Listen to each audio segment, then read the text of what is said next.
Depth chart. Let's get into it. 15, 20, 25, 30, 35, 40, 45, 50, 45. There goes Davis. Oh, my God. Davis is going to run it all the way back. Auburn's going to win the Quarterback position is pretty much settled. It's Byron Brown, Tristan Tia, QB 1 and 2. Byron Brown's who the offense is built around. Alex Golesh has adjusted his system to fit Byron Brown's strengths perfectly. He's a great RPO decision maker. He's the best pure runner at the quarterback position in college football, and he has really good arm talent. Tristan Tia is a really good developmental backup option. He was the pivot for Alex Golesh after Deuce Knight decided to leave and head to Ole Miss. Tristan Tia on tape has NFL level throws. He just has to come along in terms of decision making. He had 5 turnover-worthy throws last year, all against Washington State. He's a natural thrower with a quick release and great arm talent. Comped him to Jake Haener, and I think that he has the raw talent to be the quarterback of the future. The question is going to be, can he develop enough between now and the start of next season to take that job? At the running back position, it gets a little more interesting. Jeremiah Cobb's the unquestioned starter, obviously. 1,000 total yards last year, 5 touchdowns. Great vision, great straight line speed. If there's a Shanahan disciple making any decisions in any NFL draft rooms, he will be a top 100 pick next April. But at RB2, Omar Madison's pretty much had that job on lock all offseason. What makes that interesting is Bryson Washington is finally working his way into shape. For those that don't know, Bryson Washington came into spring out of shape due to an injury. Omar Madison and Bryson Washington are two polar opposites. Omar Madison's a pure zone runner with great contact balance. 16 carries last year for 71 yards, 4 catches for 42 yards. I comped him to Jam Miller because he's Mr. Do Everything well. Like, he's going to pass protect well. He's going to get you 4 yards on inside zone every time. Bryson Washington, on the other hand, is very explosive. Great at breaking tackles. Incredible acceleration. Had 1,000 yards 2 years ago at Baylor. Issue is, terrible pass protector. Awful. God awful. And it's not his fault. He played in the Spavital system, so he wasn't being asked to pass protect. The guy Davenport, he's going to have a role as a pass protector. Third down back. That's going to be his role. Another guy very similar to Omar Madison in the sense that he's going to get you 4 yards. Not very explosive. Bryson Washington is an X factor in this running back room. Can he work his way to the RB2 job? Because the 1-2 punch of Jeremiah Cobb and Bryson Washington will scare SEC defenses. The tight end position is probably my favorite in this system because it gets no shine, and these guys do 3 jobs, essentially. And you need to be able to be a inline guy, H-back, big slot. You need to be able to do all of them well enough to where when this offense is going crazy tempo, you ain't got to come off the field if they're going to go 12 plays, and you have to be able to do all 3 jobs at some point throughout those 12 plays. Jake Johnson can do all 3. Can he do them well? Kinda. He does them all at about a C to C plus level. He's a solid receiver. He's a pretty good athlete.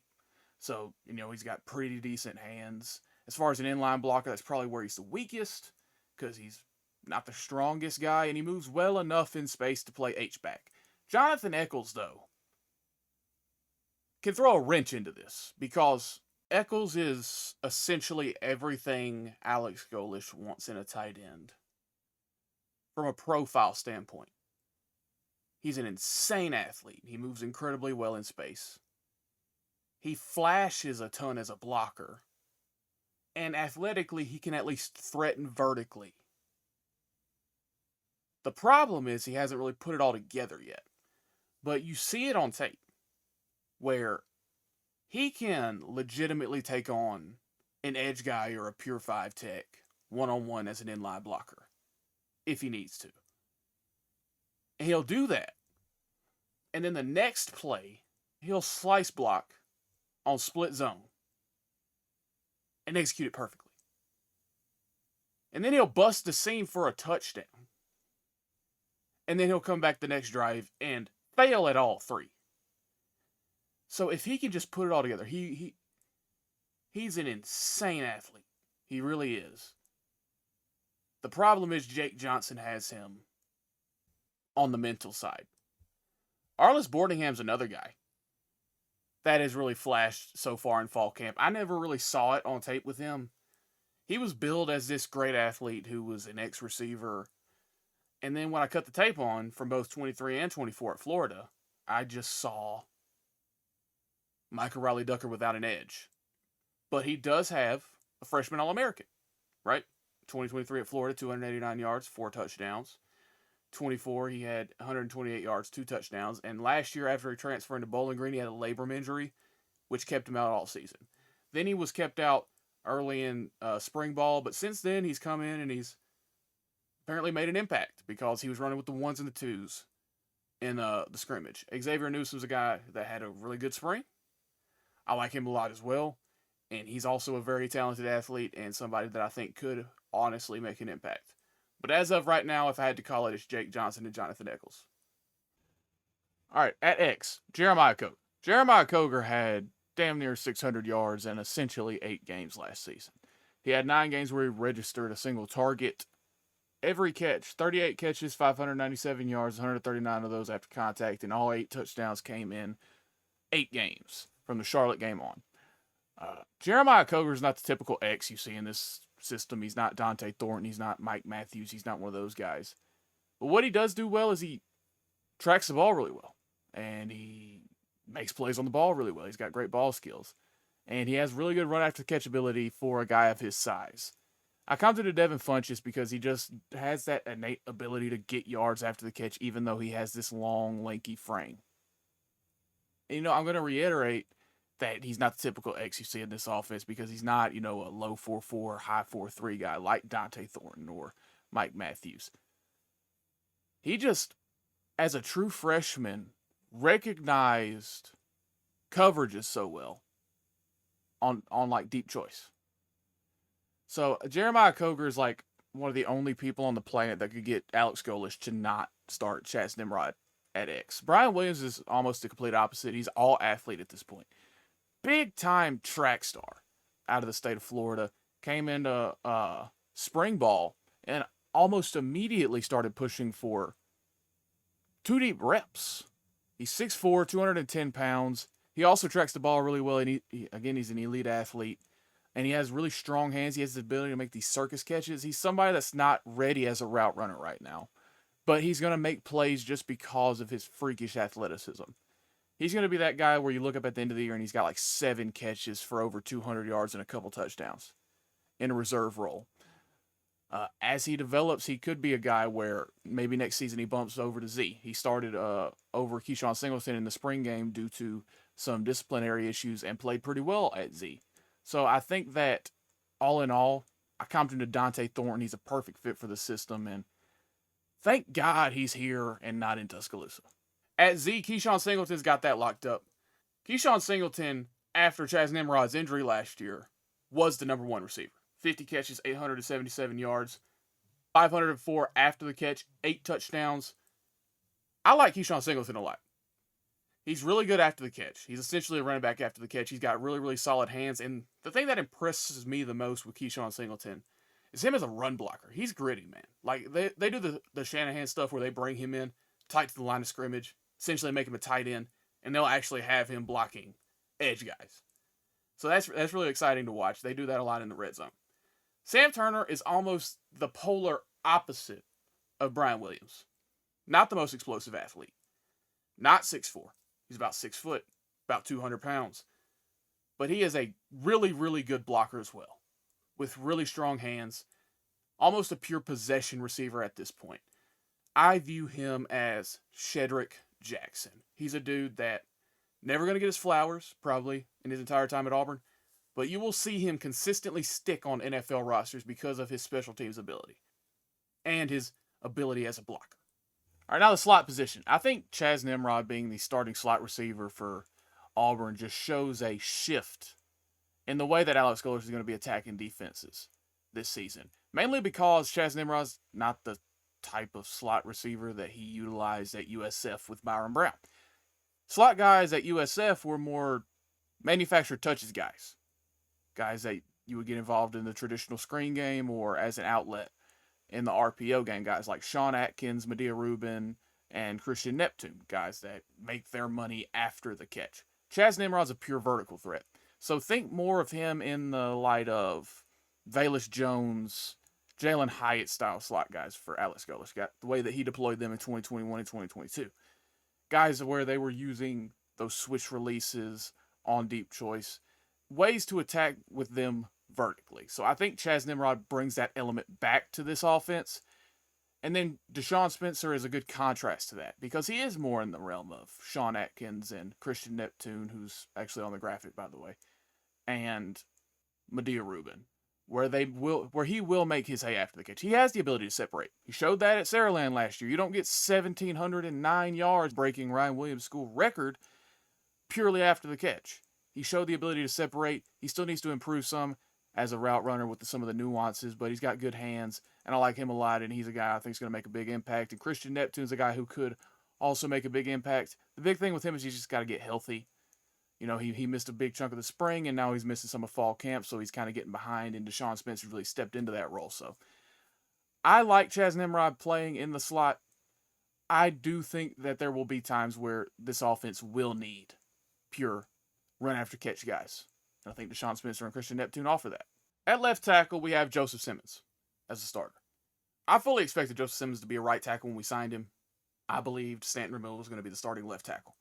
But purely analyzing Joseph Simmons as a left tackle, he profiles as a pure road grading run blocker. He has really good drive. A big issue with him in the run game, though, and it showed up like 8 times against Oregon. It felt like it was like every other play.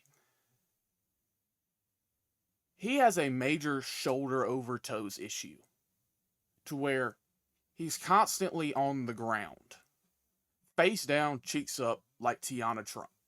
It felt like it was legitimately every other play. Other than that, though, his tape is pretty solid as a run blocker. In pass pro, he has major issues working against speed. But he does absorb contact well. He has a really strong anchor. I feel like the majority of his issues can just be fixed through just better overall technique. But overall, I feel fine with Joseph Simmons being starting left tackle. I think he'll do just fine.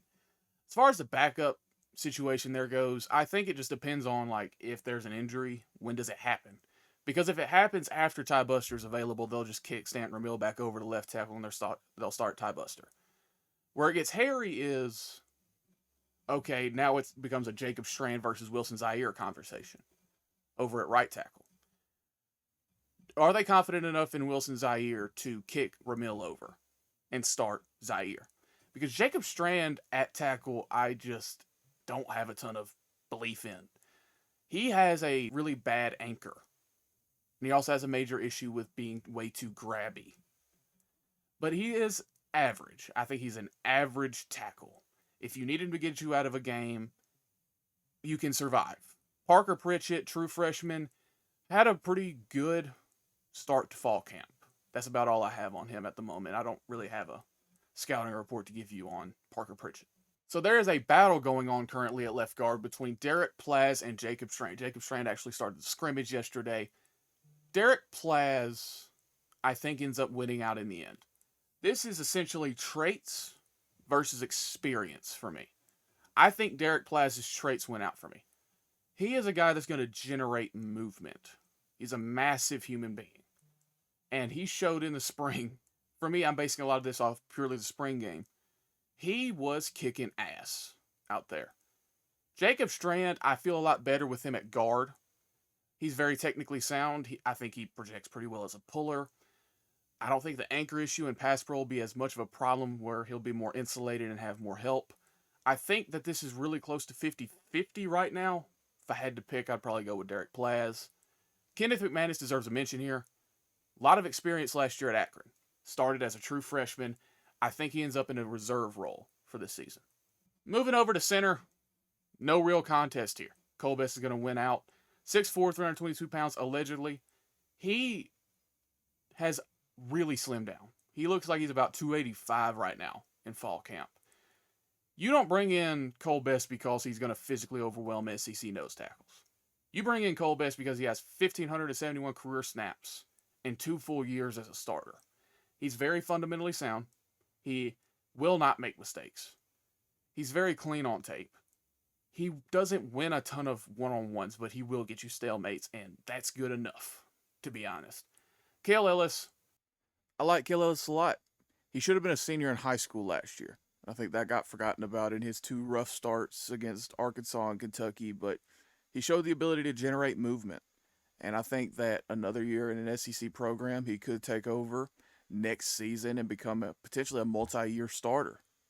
At right guard, another battle, but it doesn't seem to be a battle that much at the moment. Cole Skinner seems to have a firm grasp on this battle right now.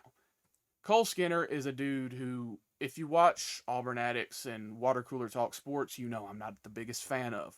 I viewed him, when I saw him on tape, I'm like, that's Jaden Muskrat to me. But one of his biggest issues is he just really struggled in one-on-ones at USF, and he never really earned a full-time starting job. But he has reshaped his body, and we'll see how it plays out. Jacoby Ward looked really good in the spring game to me. An absolute animal in the run game. He was like 370 pounds in high school or something crazy like that. And he moved incredibly well for a guy at that size. He actually had really good feet in high school, which was crazy at that weight. He's come into Auburn and he's really dropped a lot of weight. He moved around even better in the spring game. I think he's got a really bright future, but I just don't think this will be the year for him to start. At right tackle, another one that's not really a contest at this point, Stanton Ramil's got that as long as he can stay healthy. Stanton Ramil, when he plays, is awesome. He's very fun to watch on tape because he's massive. He's 6'7". He's not going to maul anybody in the run game, but he is a absolute ballerina on the football field. He can really move his feet. And another really impressive thing about him is he anchors incredibly well against power. His job is to not lose in the run game and protect Byron Brown. That's his whole job. He's not someone you're going to want to ask to go maul people. He's somebody that you let him block the backside on inside zone, and then on counter you let him pull through and you let him go get in the way of a linebacker. So you can spring Jeremiah Cobb or Omar Mabson or Bryson Washington to the end zone. That's his whole job. Wilson Zaire, y'all know how I feel about Wilson Zaire. I'm a massive fan of Wilson Zaire. I think he was one of the best tackles in last year's recruiting class, and I think he'll show that. He was having a great spring until he went down with an injury. He has a decent shot to take that tie buster role that he left open with his injury to be that pure swing tackle. So, I don't know. We'll see. And that'll wrap it up for me. Hope you guys really enjoyed the video. I'm still getting back into the flow of things. Shout out to Tez, by the way, for sending me this brand new microphone. $20,000 microphone. He's got enough disposable income to send that to me. So shout out to Tez, man. Where are you going? Selena, go! Oh. Stop! Sorry.